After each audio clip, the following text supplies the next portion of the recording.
Welcome back to Maintenance Made on a Budget. Today I'm going to be showing you how to replace an electrical outlet in a bedroom.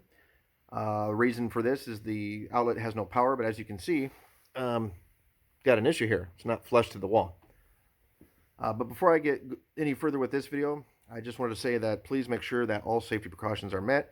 Secure power to any source that you're going to be dealing with. So the first thing you got to do is isolate the breaker. That could be a tedious task, as this one was. I had to go through each one and finally found the one that isolated power to this room and made sure I labeled it.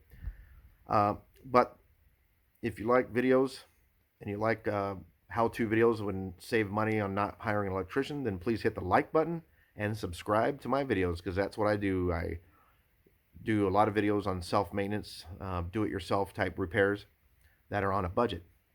And in this particular case, electrician would cost probably a couple $100 for something that, this outlet here you can pick up at Home Depot for, I believe I got a box of 6 for probably right around $10, 15 something.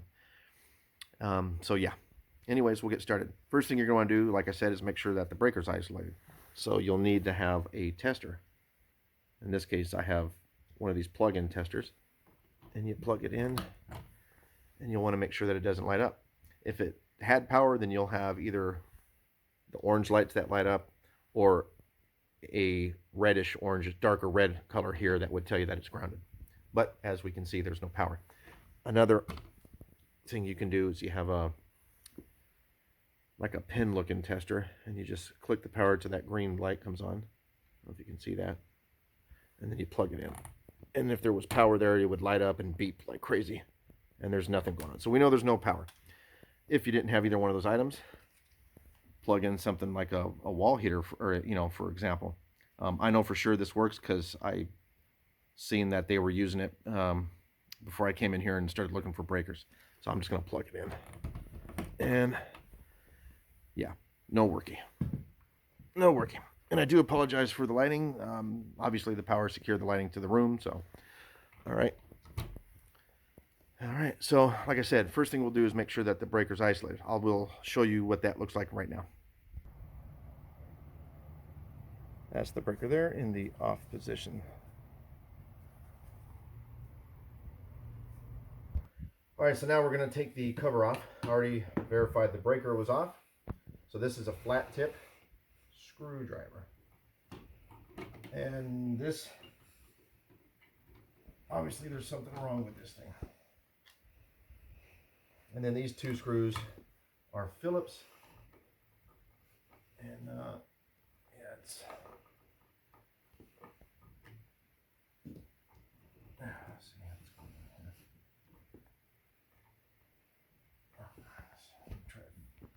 here. Can't use a flat tip on these.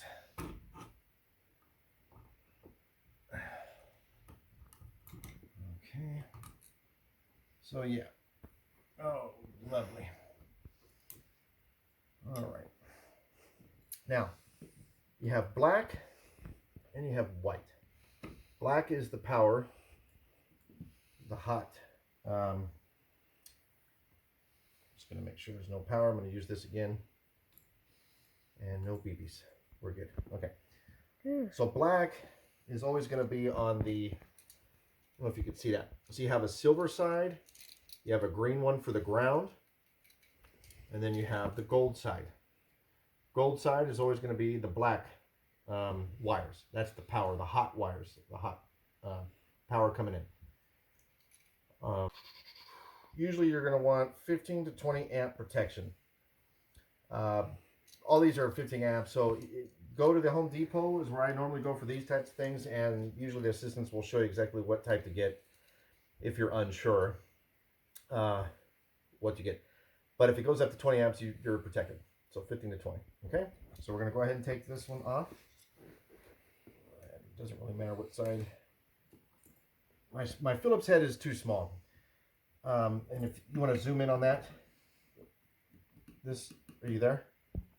You'll see that this is a Phillips head, but they still have a big slot for a flat tip. So you can still use your flat tip screwdriver if you're like me and you don't have it. Okay, you can zoom back out. Okay. I didn't even zoom. Huh? Not to zoom. You're good? No, I didn't zoom. You're good, right? Okay, there. I didn't zoom in. Okay. But now I did. So take those off. Let's put them that way. And we'll do the same thing to the right. This one, oh yeah, there you go. Ground was there. I was going to say it wasn't even grounded.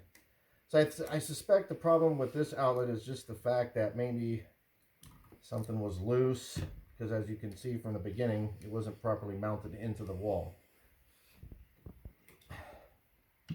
And then we'll do the ground. Okay.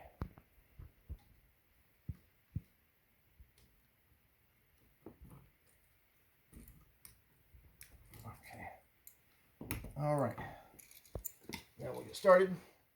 So I bought the same style. Some of them like in some of these you can put the wire straight into the back hole here.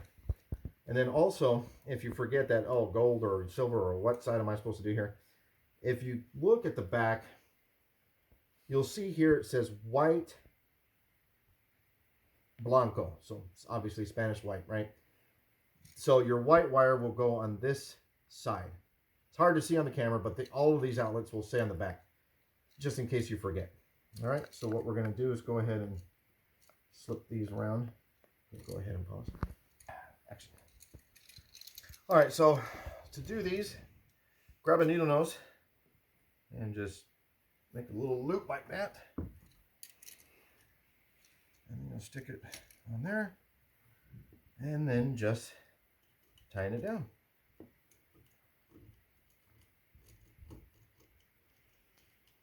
Okay. Nice and tight. And get the next one. One problem that you run into is if this plastic coating isn't cut back enough. When you go to hook it, it might not make full contact to the copper wire. So just make sure when you're doing it that you have them stripped back enough before you cinch them down. And that's starting to come out, which happens sometimes. So back it out, and then you just kind of, with the needle nose, I don't know if you're looking at that, right? But Yeah, they are. I could zoom in.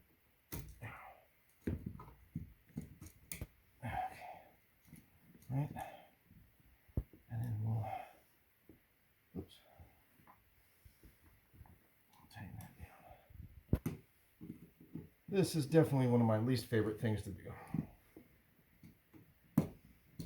but I ain't paying no electrician. Okay, so that just kind of down like that. And we'll do the same thing here. Make a little hook, like Captain Hook. Yeah, it's starting to get my imagination good. Yeah. And my memory unit. Okay. And then we'll just kind of bend that in there. Okay. All right. And then we're gonna tighten that down.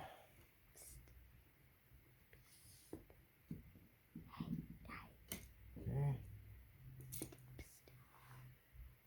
All right, and then one more.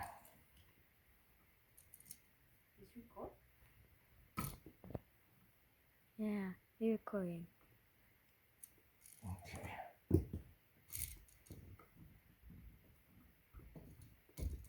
Okay, last one.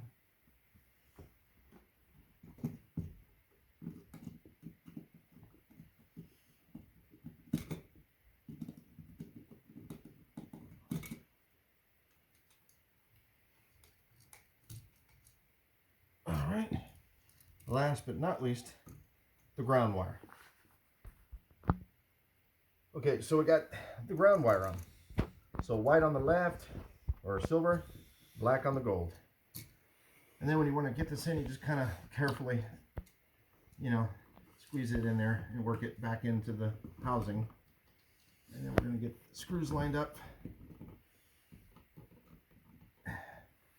Okay. And then we'll go ahead and tighten this one in. Get that threaded first. It's always fun doing these.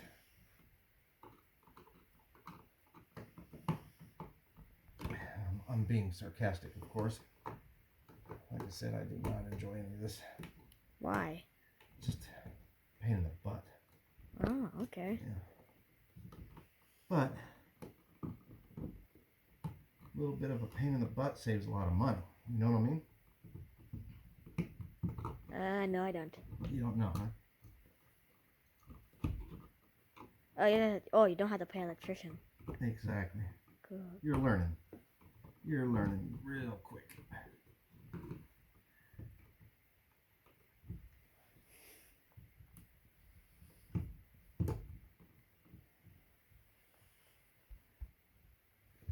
All right, so the problem with this one, well, one of the issues was this screw, or no, it was the bottom screw wasn't in all the way. And the reason for that is because it was, this bracket here was being held up by the wall and the screw wasn't long enough to get inside the socket. So I had to do a little bit of scraping, but we got it. Hooray. And so I'm gonna finish up the tightening. Nice and tight there, nice and snug here. Okay, and our cover goes back. And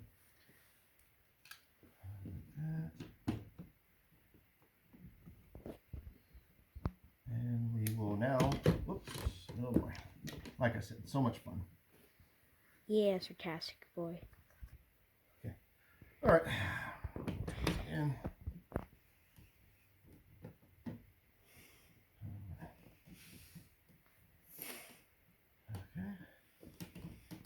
so when you're screwing on your cover, you can see that the bottom is a little in and the top is a little more flush. So what we need to do is take this cap off and then just back out a little bit on the bottom one so that it gets more flush to the cover. Right. And put the cover on. You'll have to work it a few times to get it like as flush as you can. All right. There.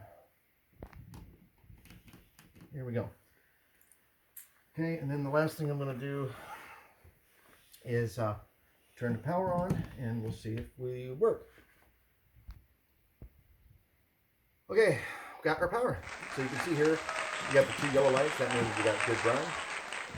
And just take the time. We're good to go. That's proof. And hopefully this video helped you, or at least gave you some sort of guidance on how to replace an electrical outlet. Again, this one might have just been that it wasn't properly screwed into the bottom. But when I took it apart, the wires looked like they were pretty well connected. So yeah, hope you enjoyed this video. Hopefully it helped. And like I said, please, before you do anything, you cut the power and double, triple verify, quadruple verify that there's no power before you go sticking your fingers in there. But as you can see, anybody can do this. And it's, if you do it right and you do it safe, take your time, you know, you just saved yourself maybe a couple $100. Until next time, hope to see you guys again. Again, please make sure to click the like button and hit subscribe. We'll see you again later. See you later, everybody.